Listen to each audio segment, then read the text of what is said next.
Hello, everybody. It's Mike Yao with Savage Kingdoms role-playing game, Fire and Head Productions, and the Red Sun role-playing game. So today's video, I'm just doing a really quick one. I have to head to a rehearsal that's like really far away. So I only have like maybe a 20-minute, 25-minute little slot here. So this video is about the last thing I just mentioned, Red Sun. So Red Sun was the new RPG that I announced, I don't know, like 5, 6 months ago on YouTube here and like on some other social medias. That's the new game I'm working on. I'm working on Savage Kingdoms X, as we've talked about, but I'm also working on Red Sun because they keep going back and forth about which one to publish. So the last time, why am I doing this? The last time I did a video, I mentioned that Savage Kingdoms was going to probably be the one that I kickstart next, but I'm not sure. I'm going back and forth. And the reason why, I know it sounds very waffly, and part of it is true, because I like it both, and I'm like, which one, and blah, blah, blah. The reason I may be slightly leaning Red Sun now is because I've been doing a lot more research and blah, blah, blah. And I feel like the time for a old school, well, sort of old school, thematically speaking, um, sword and sorcery role playing game, like the actual sword and sorcery genre, not a lot of people just say sword and sorcery referring to medieval fantasy in general. That's incorrect. So, sword and sorcery is its own subgenre of fantasy, or what people will call medieval fantasy. In fact, it's not even medieval fantasy. It doesn't take place in the default medieval setting that a lot of fantasy does. It takes place more of an ancient world, which is really more my vibe, honestly. I mean, even Sword and Savage Kingdoms is like a Dark Ages era to equate it to the real world. So, in between the Age of Antiquity and the actual medieval period, one kind of put it in there somewhere. But this will be going back 2,500 to 3,000 years back that I've mentioned before. It's still in the same setting as Savage Kingdoms. The world's called Torion, so I'm actually get to reveal what the actual planet's called because people have asked like through the years. Um, and the reason why, because it wasn't really necessary. I've done a whole video about what world means to people. Like world, if you're just a villager, that your world is like to the next mountain range or the next river. If you're a merchant who travels a lot or a mercenary who might travel a lot, then your world is bigger, right? It might be a kingdom or several kingdoms wide or realms wide or territories wide or whatever. And then there's the actual, world, meaning in the sense of a globe, a global sphere. Actually, it doesn't have to be a globe, I guess, but a planet. Um, and that's kind of what we're talking about. So, because sword and sorcery genre is really cool, that it's kind of straight. So, if you've ever read any of the original Conan tales and some of the stories, some of the writers who kind of spawned off of that, there's a very deep ancient world feel to it, but some of the mysticism almost goes into borderline science fiction occasionally, which is cool to me. I'm not a big mixture of sci-fi and fantasy, but I like it when it's kind of almost pushing the boundaries in very subtle ways that sword and sorcery can do, which in turn spawned a subgenre called sword and planet, which is an even smaller subgenre of sword and sorcery, where you did have these kind of mixed aesthetics going on. Um, it's not really my thing, although I do like some of the artwork from that. Speaking of the artwork, so think about Red Sun as Frank Frazetta. That's probably my favorite artist, period, at least medieval fantasy, well, sword and sorcery artist. Um, I mean, there's a lot of the second edition D&D artists that were really awesome as well, and Brahm and all these other. Brahm is really good too because he does Dark Sun. Dark Sun has a very Red Sun aesthetic, or at least what's in my head and what I'm kind of go for marketing wise and like artwork wise. If I really get this thing rolling, hopefully, once I make up my mind for sure. But I am currently leaning towards Red Sun because of the fact that I do feel like that all that stuff I just described, that type of art, is kind of a dying thing.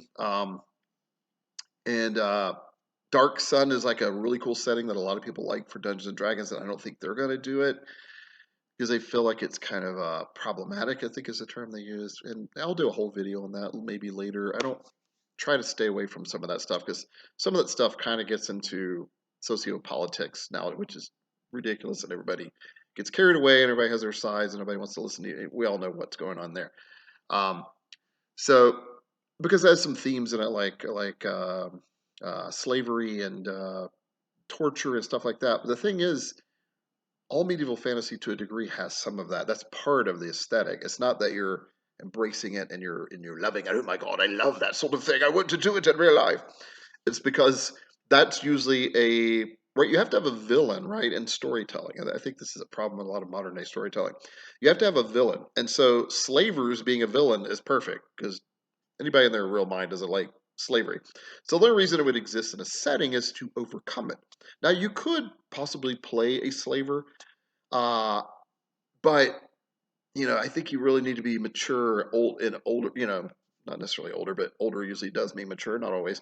Um, and to kind of really know that you're not in real life really wanting to do that. Obviously, you're portraying a character. I'm an actor. I've portrayed villains that I totally don't agree with. Um, it has nothing to do with me. It's my job. I'm cast as that role. I have to do the best job I can. Same with fantasy role playing, any kind of role playing, sci-fi role playing, old west role playing, whatever. You're just inhabiting a character. And yes, some people can on occasion take it too far, but that's when we get to the human nature thing. And we can't really control it as game designers and game masters or dungeon masters or game runners. That's kind of up to the individual. We can put disclaimers out there verbally and even in writing or whatever. But in the end, it's down to human nature. All right, without getting too much on a torrent on that. So there are problematic things that were in Dark Sun that Wizards of the Coast claims problematic. I don't think it again. I think it's part of this fantasy aesthetic. But on the other hand, I kind of get it in today's political environment.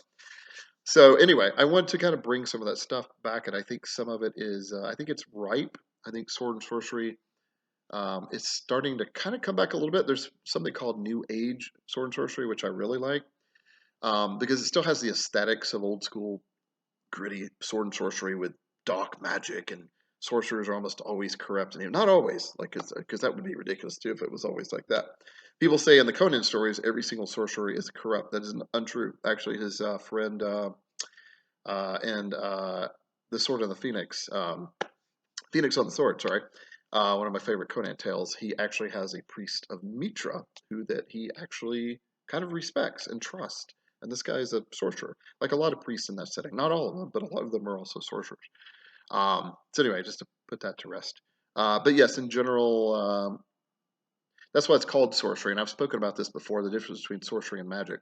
So in a D&D sense, you have sorcerers and you have wizards, right? Wizardry and sorcery, divine magic and stuff. And that's all well and good. But in the kind of original fantasy before Dungeons and Dragons, particularly in the sword and sorcery genre, the difference wasn't so much between these D&D classes because they didn't exist yet. Sorcery almost described more of something a little untrustworthy, a little darker. Maybe you're making a pact with dark powers in order to learn it. Kind of cool stuff. Sometimes it mixes with dark alchemy, like weird potions and oils and powders and that you blow in people's faces in some of the Conan stories.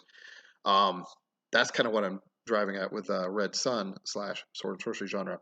Whereas magic is more of a general feel. I mean, you could call sorcery is magic to a degree, but it's a very broad term. Anything magical. That creature seems to be of magical origins.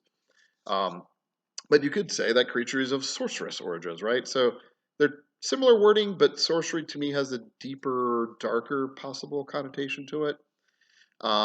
Whereas magic is very generic sort of term, and neither one's bad or good. But I think in the reason it's called sword and sorcery, I think kind of is telling right there. And it's not called sword and magic genre, right? Anyway, so yeah, so I think it's cool to bring maybe it's ripe to bring that back. Another thing I'm wrestling with Savage Kingdoms 10 or X means 10th edition. And I'm loving what I'm coming up with on the design, by the way. I've come up with some really cool upgrades to the original edition, but I don't know if it's quite enough to justify a new edition, even though it has been 3 years since the last book, 4 years since the core rule book. Not quite four. We're at the top of 2024, so really about 3.5 years. So, and I've spoken about this before, maybe it's a little on the early side. And when I've been designing SKX, though it's been gratifying for the most part, I keep running into this roadblock about how I just feel like I've just done this before. I'm going down the same hole. Um, so yeah, that's kind of plaguing me a little bit. So with Red Sun, I get it because it is the same setting again. I get to still play in my sandbox I created and expound upon and expand upon it a little bit more as well because I'm now having to craft the prehistory lore of Savage Kingdoms, which is where Red Sun takes place, which has been great. And a lot of it's already kind of outlined. I've spoken about this before, I think, but not to a great detail. So it's kind of fun finding those details. And there's a couple things I have to move around, like the lore. Most of the lore matches up, but there's a few things that don't quite, and I'm having to kind of shove it back. I talked about it on a past video, I believe, about how that doesn't really matter as a game designer, just so you guys know, or a writer or an author, because you can chalk that up to not every lore master, not every scholar knows the exact truth, right? Maybe there's an absolute truth out there that three people, NPCs in your setting, know.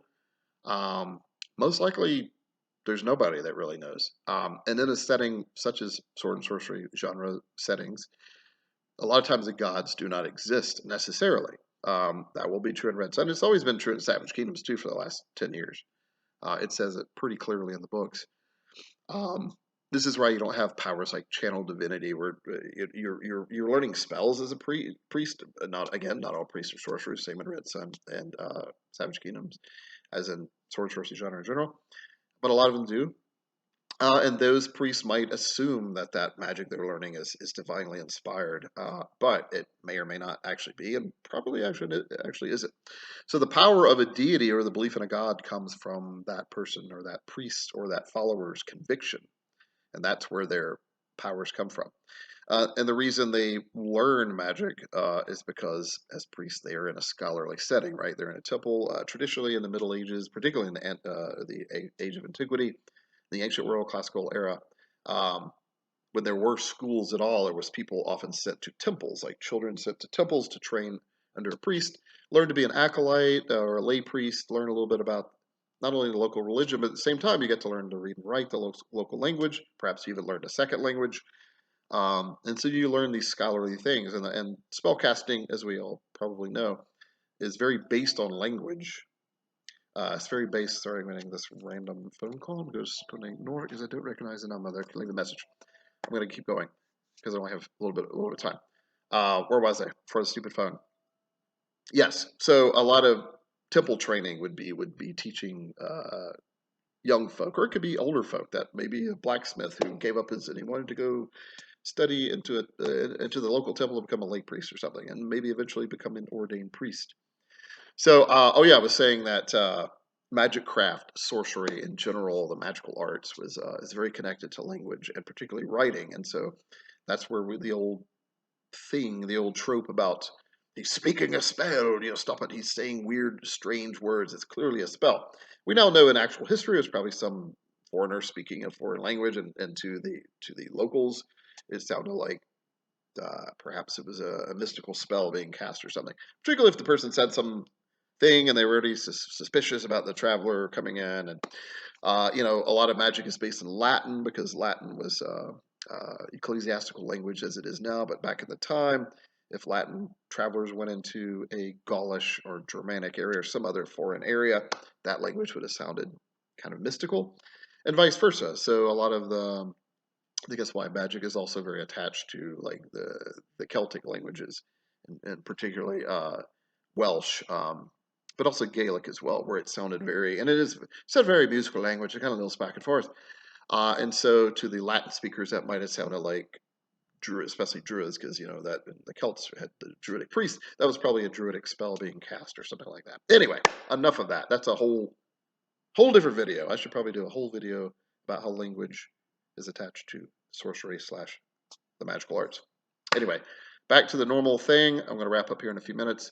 Um, the overall thing I was going on there, because as you guys just literally witnessed, I will go on a tirade, as it were, a diatribe, um, because I don't really write notes for these videos. Well, occasionally I write outline for the video, but this one was just spur of the moment. I'm like waiting for my wife to come home from her other job so that we can go to our other jobs, which is active performing, and we've got this pretty big show opening next week, so we have to go rehearse that. And I just thought I would have a few moments to kind of catch everyone up because it's been like a week and a half or so since the last video. But to summarize, I'm leaning towards Red Sun RPG. If I don't do it this year, it exists. In fact, the playtest rules are already 80% written. In fact, all the hard mechanics pretty much are done, like 95% of it. I've already got it. I've already sent it out to several friends and playtesters who want to see it. So it's just a matter of creating the rest of that 20%. Most of it, which is lore. So the hard mechanics are pretty much done. There's a few little tiny mechanics, little subsystems I'm still going back and forth on. That's why we playtest. Playtested it some. I haven't playtested nearly enough as I was hoping to, but playtesting will be starting hopefully at this local game store that I often run youth D&D games up there very often. Occasionally I run Savage Kingdoms, but we're going to be starting doing some more organized playtesting, probably starting here in a month, going probably until May, or we'll see, maybe longer, maybe shorter. And hopefully they're going to help kind of sponsor / promote it a little bit, right? So that'll be cool. It'll probably be free. I was going to charge like a little bit of money just to make sure people took it more seriously. Like I have this slot, I paid $5 or $10 for it, it better show up. But I think I'm just going to make it free. People don't show up. It sucks, but that's just how it is. Hopefully there'll be enough other people there. I'm a little leery because I did some Savage Kingdoms playtesting of the third edition like 3 or 4 years ago there, and it didn't really, people were I don't know, it just didn't really work out that well. So I'm a little leery. Or I might playtest in another location maybe or something. I don't know. I'll figure it out. But anyway, playtesting will start soon. Second phase playtesting. First phase playtesting has already been occurring. I've been running some games on Roll20, not nearly enough. I've only run maybe 5 sessions total, 6 sessions of Red Sun. And I've run several at the youth RPG camps that I run for winter and summer. I've done some of that. So that's kind of been helpful, but I still need to do a lot more, I think. So cool. All right. I think that's going to do it. I want to catch everybody up that hopefully I think Red Sun might be the decision I go with for the next publication. Probably be a Kickstarter and all that stuff later in the year. All right. You guys take it easy and talk to you again soon.